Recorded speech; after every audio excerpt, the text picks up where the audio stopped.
আবারও উত্তাল চট্টগ্রাম বিশ্ববিদ্যালয়। কোনো রাজনৈতিক ইস্যু নয়, বরং সাধারণ একটি ঘটনায় রণক্ষেত্র ক্যাম্পাসের আশপাশ। জারি করা হয়েছে ১৪৪ ধারা।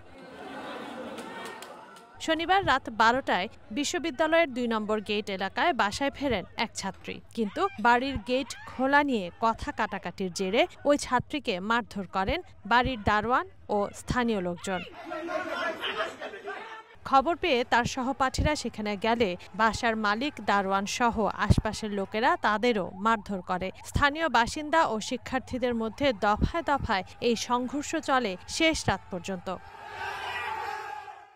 সংঘর্ষে অন্তত ৪০ জন শিক্ষার্থী আহত হন। তাদের ভর্তি করা হয়েছে চট্টগ্রাম মেডিকেলে।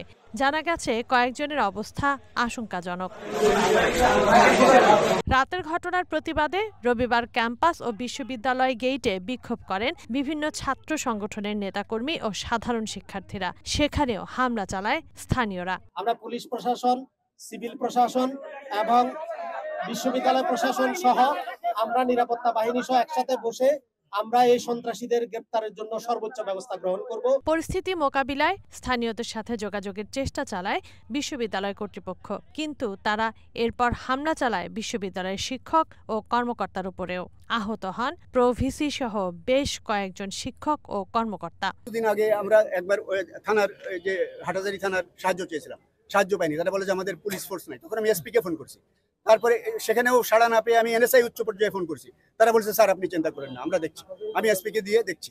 হাটাজারি থানার উপরে আমাদের অসন্তুষ্টি আছে, সেটা আমরা উচ্চ পর্যায়ে জানাবো। আমরা যেটা করতে পারি, আমরা জুডিশিয়াল বডি না, আমরা র্যাব না, পুলিশ না, আমরা তোমাদের শিক্ষক, আমরা দায়িত্বে আছি।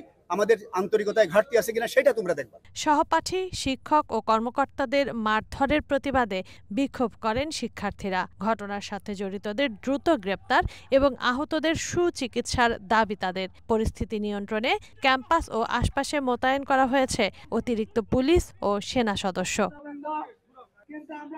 তানজিনা অন্ত, ওয়ান ন্যাশনাল ডেস্ক।